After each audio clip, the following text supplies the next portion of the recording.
Donc, Elis Pharma, c'est une société qui développe une nouvelle génération de médicaments pour le cerveau. C'est quoi l'innovation? En fait, quand vous vous confrontez aux maladies du cerveau, vous êtes confronté à deux processus. Soit votre cerveau ne fait pas assez de ce qu'il devrait faire. Là, on a plein de médicaments qui marchent.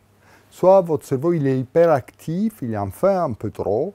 Et là, jusqu'à aujourd'hui, on a des médicaments avec un mécanisme d'action artificiel qui avait des effets indésirables importants, et donc on ne pouvait pas les utiliser. À Elis, on a d'abord découvert un nouveau mécanisme de régulation du cerveau naturel qui permet de contrer les états d'hyperactivité. Et donc, en fait, nos médicaments copient ces mécanismes d'action naturels et, comme tels, sont très bien tolérés parce qu'en fait, on est les premiers à utiliser ce que le cerveau fait naturellement pour contrer l'hyperactivité.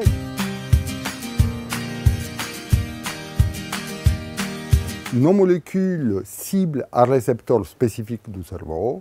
C'est le récepteur CB1 du système endocannabinoïde, qui est impliqué dans beaucoup de maladies du cerveau, mais il est particulièrement impliqué dans les effets néfastes du cannabis. Et le deuxième, c'est le déficit cognitif, aussi parce que l'hyperactivation de la cible de nos médicaments provoque des déficits cognitifs. Les effets néfastes du cannabis, il y en a deux fondamentalement, c'est l'addiction. Aujourd'hui, dans les pays occidentaux, vous avez 7,2 millions d'addicts au cannabis, pas d'utilisateurs, et c'est une population qui est grandissante. Et les effets toxiques, comme la psychose provoquée par le cannabis, là, en Europe, aux États-Unis, vous en avez 250 000 personnes par an. Donc il y a un vrai besoin médical. Pour les déficits cognitifs, il y a une très forte demande, surtout pour la trisomie 21, en fait, on a été capable de soigner beaucoup de pathologies associées à cette condition génétique.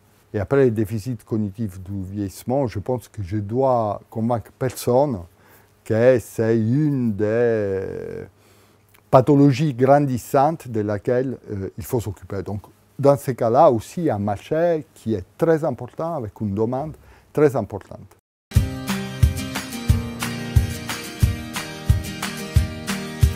Alors, il y a plusieurs raisons.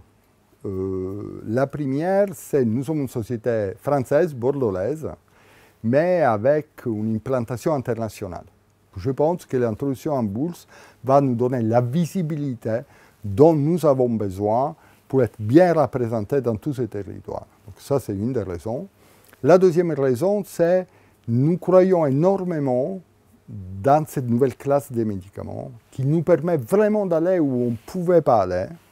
Et donc, même si aujourd'hui, nous n'avons pas vraiment besoin d'argent, comme beaucoup de sociétés qui s'introduisent en bourse, nous le faisons pour aller plus vite, plus haut et créer de la valeur en pouvant aller dans d'autres indications, en développant de nouveaux médicaments et en fait asseoir notre position de leader mondial dans les maladies du cerveau liées au récepteur CB1.